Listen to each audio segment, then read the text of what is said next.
dikatakan haram pun, bagi yang suka kepada maulid, mereka akan tetap melaksanakannya. Sejauh apapun ada acara maulid, mereka pasti datangi.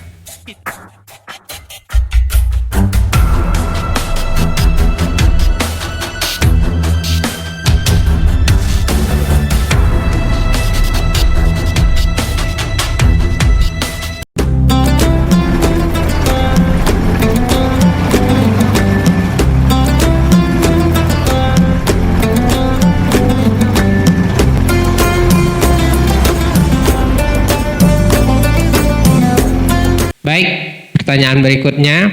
Assalamualaikum Ustadz. Waalaikumsalam warahmatullahi wabarakatuh. Bagaimana pendapat Ustadz tentang hukum memperingati Maulid Nabi Shallallahu Alaihi Wasallam? Baik, hadirin yang dimuliakan oleh Allah Subhanahu Wa Taala. Sebenarnya jujur secara pribadi saya agak males bahas yang begini-begini ini. Karena nggak ada gunanya. Bagi teman-teman yang suka kepada maulid, yang cinta kepada maulid, itu nggak perlu alasan untuk melaksanakan maulid Nabi. Nggak perlu alasan.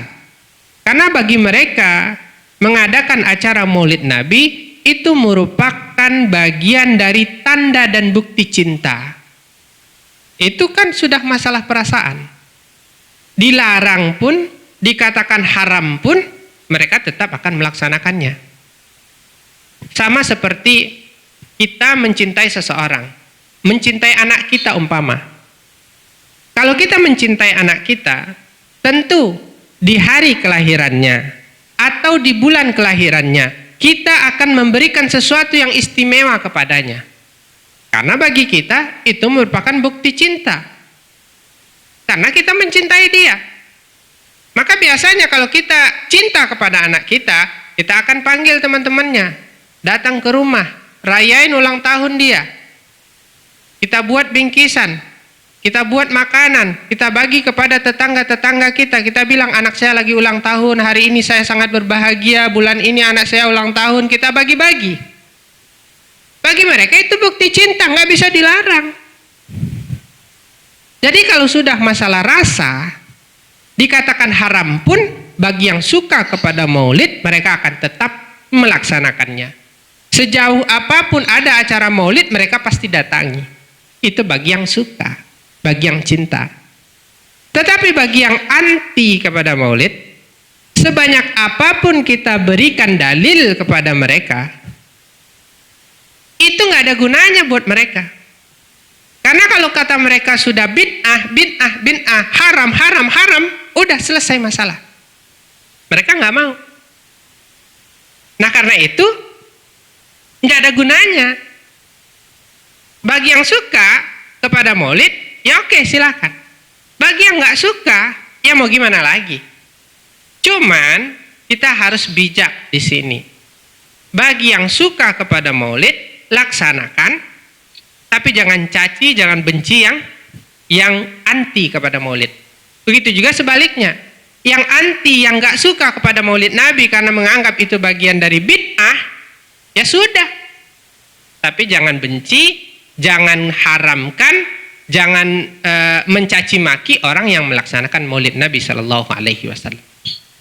Jadi itu makanya kenapa saya agak malas bahas hal-hal yang begini. Tapi karena ini adalah bulan maulid, ya, karena ini adalah masalah keilmuan, nggak apa-apa kita bahas. Di sini saya ingin menyampaikan saya kelompokkan kepada 3. Yang pertama, saya ingin mengajak teman-teman terlebih dahulu tentang berpikir dengan akal. Karena kan kita tahu ada sebuah kaidah usul fikih yang berbunyi al-aslu fil asya al-ibahah hatta ya'tin nasih lin nahyi. Asal segala sesuatu itu awalnya adalah boleh sampai ada nas yang melarang. Maka karena itu dulu saya punya seorang guru di Mesir, namanya Syekh Sofwat. Kata beliau, kalau ada sesuatu yang baru yang tidak ada pada zaman Nabi, kamu ingin menentukan hukumnya, maka kamu harus membawanya ke ma'mal as-syar'iyyah, laboratorium syar'i. Dibawa ke laboratorium, dicek satu-satu, dibedah satu-satu. Apa isinya? Kalau sudah ketahuan isinya, baru bisa ditentukan hukumnya. Contoh paling simpel, hukum makan sushi. Di zaman Nabi kan nggak ada sushi. Sekarang banyak tuh sushi. Bagaimana hukum makan sushi? Maka kalau kita ingin tahu hukum makan sushi, kita cek isi sushi itu satu-satu apa. Apa aja isinya? Sushi isinya pertama nasi, beras. Bagaimana hukum makan beras? Makan nasi? Boleh? Boleh. Lalu apa lagi isinya? Ada nori, rumput laut. Bagaimana hukum makan rumput laut? Boleh? Boleh. Apalagi isinya? Cuka. Bagaimana minum cuka? Boleh? Boleh. Apalagi isinya? Ada garam, ada gula. Gimana hukum garam, gula? Boleh? Boleh. Apalagi isinya? Ada air, ada sosis sapi atau sosis ayam. Bagaimana hukumnya? Air, sosis sapi, sosis ayam. Boleh? Boleh. Apalagi isinya? Nugget, telur ayam, wortel, kentang. Bagaimana hukum semua itu? Boleh? Boleh. Kalau semua hukumnya boleh, maka hukum makan sushi menjadi boleh. Begitu dalam mencari hukum. Tapi jika di antara semua isi sushi itu ada di dalamnya satu zat yang mungkin berasal dari lemak babi umpama, maka bagaimana jadinya hukumnya? Walaupun satu itu sedikit saja tapi haram, maka semuanya menjadi haram. Maka hukum makan sushi jadinya haram, karena di dalamnya ada sedikit yang haram. Begitu cara menentukan hukum untuk sesuatu yang baru. Nah sekarang kalau kita secara akal saja berpikir bagaimana hukum maulid Nabi, kita belum bicara naklinya, bicara akal saja. Kalau kita bicara akal bagaimana hukum maulid Nabi, maka kita bisa bedah isinya satu-satu. Apa aja isi dari maulid Nabi? Pertama, baca Al-Quran. Lalu apa lagi? Pengajian. Lalu apa lagi? Salawatan. Lalu apa lagi? Sedekah. Lalu apa lagi? Silaturahmi. Lalu apa lagi? Bedah satu-satu. Kalau semua isinya adalah sesuatu yang disunnahkan, maka maulid Nabi hukumnya menjadi sunnah. Tapi jika di dalamnya ada sesuatu yang diharamkan, maka satu paket akhirnya menjadi haram. Begitu cara menentukan hukum secara akal. Kita belum bicara secara nakal. Nah karena itu kalau kita ingin menentukan bagaimana hukum maulid Nabi ini, apakah dia termasuk halal apa haram, lihat acaranya. Kalau ada orang melaksanakan maulid Nabi yang isinya adalah pengajian, sholawatan, baca barzanji, membahas sejarah Rasul, kemudian simdut turor dan lain sebagainya, ya, sedekah, silaturahmi, maka hukumnya menjadi sunnah karena semuanya disunnahkan. Tetapi jika ternyata acara maulid Nabi dilakukan dengan sesuatu yang haram, di dalamnya ada joget-joget, umpamanya ada orang melaksanakan maulid Nabi dengan mengadakan panggung dangdutan, ya haram. Ada ikhtilat laki-laki dan perempuan, ada buka-buka aurat, ya hukumnya jadi haram. Maka nggak bisa diinin secara umum, harus dites, dilihat satu-satu bagaimana acaranya. Maka karena itu kita perhatikan dong acara maulid Nabi kita. Kalau kita ingin mengadakan acara maulid Nabi, kita perhatikan. Kalau ada yang baca Al-Quran, usahakan anak muda, laki-laki, jangan perempuan. Jangan istri orang. Masa istri orang ngaji depan suami orang? Jangan. Ya. Usahakan jangan ada ikhtilat laki-laki dan perempuan. Ya. Sampai-sampai nanti itu bisa menjadi ladang dosa, kan nggak bagus. Nah, kalau kita perhatikan acaranya, kalau semuanya bagus, maka hukumnya menjadi bagus. Tetapi kalau seandainya ada sesuatu yang haram yang bisa mendatangkan dosa di dalamnya, maka bagusnya kalau perlu, kalau ternyata bahkan dosanya lebih banyak daripada manfaatnya, ya jangan dilakukan, haram jadinya. Nah, ini yang perlu kita perhatikan. Nah, itu dalil secara akal. Nah sekarang kita bicara dalil secara nakal. Saya tidak akan sebutkan banyak dalil, 4 dalil saja. Yang pertama, ya, hadis Rasulullah Shallallahu Alaihi Wasallam ketika beliau ditanya tentang puasa hari Senin, su'ila an siyamil isnin. Ketika Rasulullah Shallallahu Alaihi Wasallam ditanya tentang puasa hari Senin, apa jawaban beliau? Zaka yauma wulidtu fihi.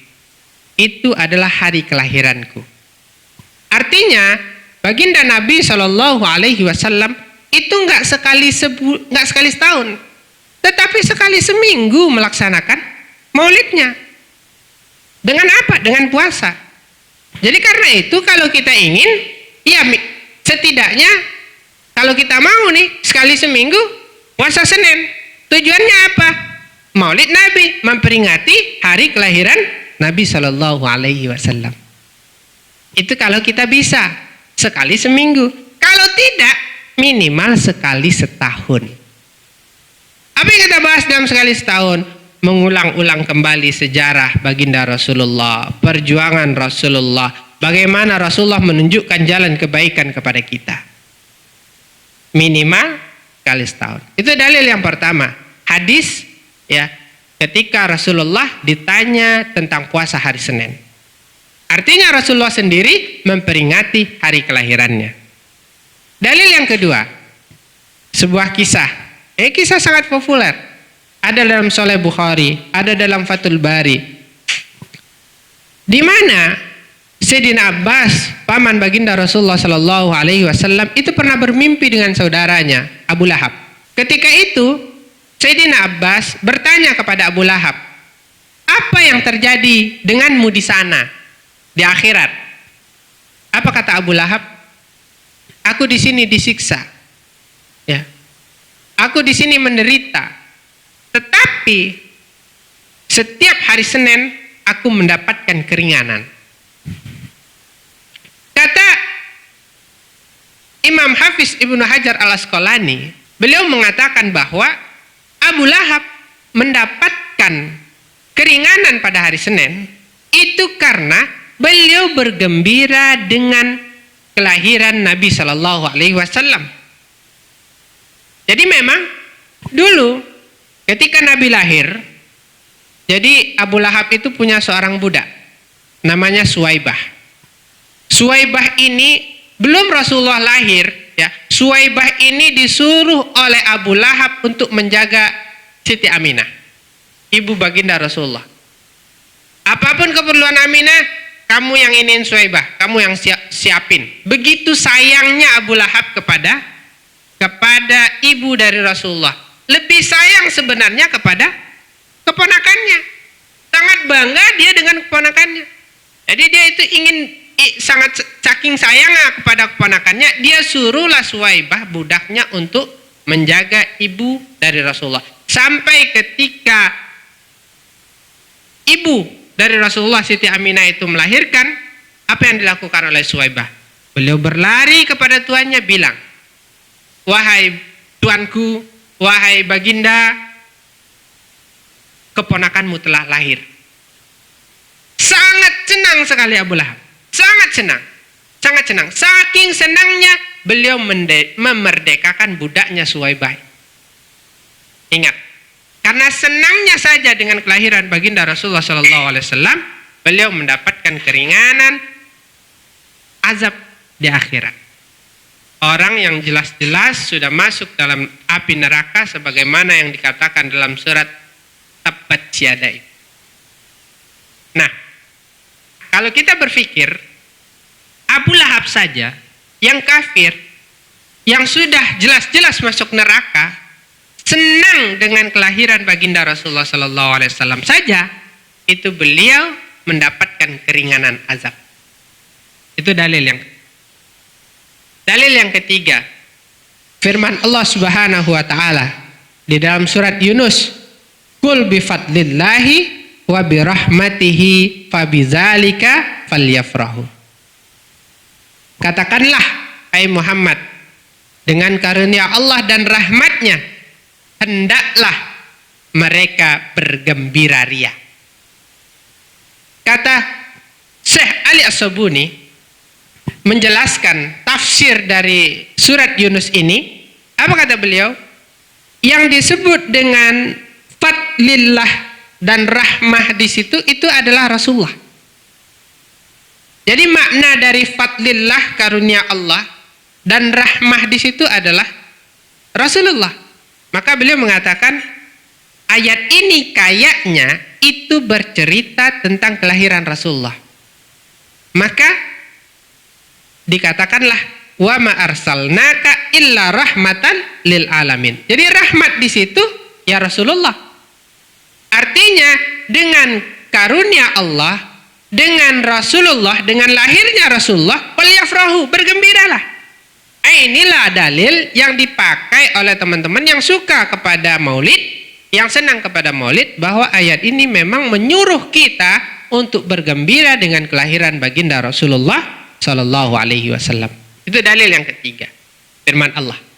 Dalil yang keempat, kita tahu bahwa acara peringatan Maulid Nabi Sallallahu Alaihi Wasallam ini itu tidak hanya dilaksanakan di Indonesia saja, tetapi juga hampir di seluruh dunia. Di Yaman, di Mesir, di Sudan, Aljazair, Maroko, hampir seluruh dunia. Mungkin Saudi yang tidak melaksanakan Maulid Nabi. Tapi di Saudi sekalipun, kata guru saya, Habib Akil Hussein Al-Munawar, kata beliau, kami dulu, walaupun di Saudi itu dilarang Maulid Nabi, karena kami sering Maulid Nabi, ya kan? Kami Maulid Nabi juga, walaupun sembunyi-sembunyi, kata beliau ketika waktu beliau kuliah di Madinah. Jadi di Saudi itu walaupun dilarang, ada juga yang melaksanakan Maulid Nabi. Artinya Maulid Nabi ini hampir dilaksanakan oleh hampir seluruh dunia. Nah, kita kan tahu ada sebuah hadis Rasulullah Sallallahu Alaihi Wasallam, ma ra'ahul muslimun hasanan fahuwa indallahi hasanan, wa ma ra'ahul muslimun qabihan fahuwa indallahi qabih. Artinya, apa yang dipandang oleh hampir seluruh orang muslim itu baik, maka dia di sisi Allah sebenarnya adalah baik.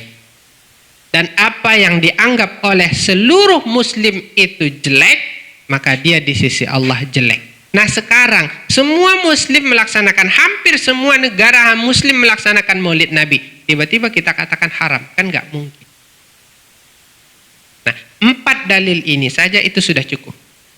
Rasulullah puasa hari Senin. Kedua, cerita Suwaibah. Yang ketiga, surat Yunus. Ya, kita disuruh falyafrahu, bergembira. Yang keempat, hampir semua kaum muslimin melaksanakan Maulid Nabi. Karena itu, mari kita bermaulid Nabi Sallallahu Alaihi Wasallam. Kita laksanakan Maulid. Sekarang kita lihat pendapat ulama tentang ini. Ya, kata Syekh Atiyah Syakar dalam Fatwa Al-Azhar, kata beliau apa? Memperingati Maulid Nabi Sallallahu Alaihi Wasallam adalah sesuatu yang baik, dianjurkan. Kata Imam Hafiz Ibnu Hajar Al-Asqalani, yang di dalam kepalanya ratusan ribu hadis, apa kata beliau?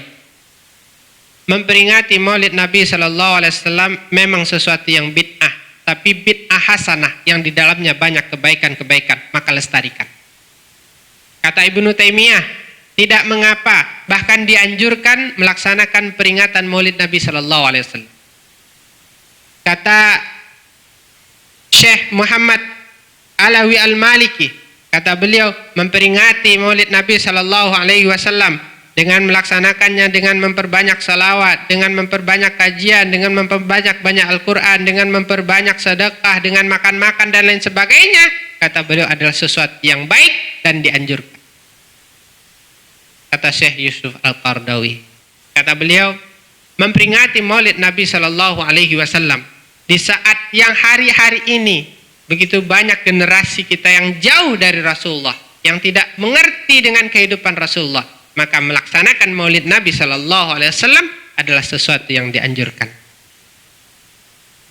Ulama-ulama besar, Syekh Atiyah Syakar, Ibnu Hajar Al-Asqalani, Ibnu Taimiyah, Imam Alawi Al-Maliki, Syekh Yusuf Qardawi, semuanya membolehkan Kita siapa?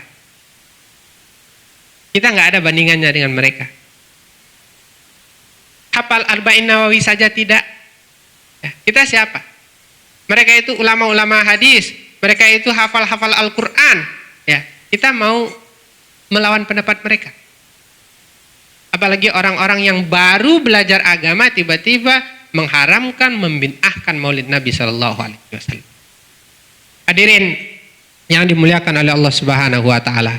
Karena itu di bulan Maulid ini saya menyarankan kepada hadirin semua, kaum muslimin dan kaum muslimat, yuk kalau ada acara Maulid Nabi kita hadir. Di mana saja usahakan hadir. Kita ambil barokahnya. Ya. Coba bayangkan, Rasulullah itu adalah penunjuk jalan kita, penunjuk jalan yang lurus, jalan yang benar, jalan keselamatan. Maka karena itu di bulan Maulid ini yuk kita taat, kita patuhi, kita ikuti jalan keselamatan yang sudah ditunjukkan oleh Rasulullah Sallallahu Alaihi Wasallam. Ketika kita taat kepada Rasulullah Sallallahu Alaihi Wasallam, itulah bukti cinta sebenarnya. Ketika kita mengikuti jalan yang Rasulullah tunjukkan, maka itulah bukti cinta kita kepada Rasulullah Sallallahu Alaihi Wasallam. Buktikan itu. Kalau kita mencintai Rasulullah, ikuti jalan yang benar. Insya Allah hidup kita aman, tentram, dan damai. Kita kan tahu bahwa kita di dunia ini ibarat sedang dalam perjalanan. Rasulullah sudah tunjukkan tuh jalannya. Ini loh jalan yang lurus, yang tidak berlobang. Seperti apapun keadaan kita, kendaraan kita, selama kita masih berjalan di jalan yang lurus dan tidak ada lobang itu, mau motor kita jelek, mau mobil kita jelek, tapi jalannya bagus, jalannya lurus, tidak berlobang, enak, tenang kita di atas. Tetapi jika kita berjalan di atas jalan yang tidak benar, yang bengkok-bengkok, yang berlubang, jalan yang lurus sudah ditunjukkan Rasulullah, tapi kita pilih jalan yang lain yang berlubang, yang bengkok, dan lain sebagainya, sebagus apapun mobil kita, mau Fortuner kah, mau Pajero kah, kalau seandainya jalannya nggak bagus, kita di atasnya nggak tenang. Karena itu jika kita ingin hidupnya tenang, hiduplah di jalan yang sudah ditentukan oleh Rasulullah, jalan yang lurus yang tidak berlobang. Walaupun kita hidupnya susah, walaupun ekonomi kita susah, walaupun kita nggak punya kendaraan umpama, ya, tetapi ketika kita hidup di jalan yang benar, di jalan yang lurus, insya Allah hidup kita aman, tenteran, damai, dan bahagia insya Allah.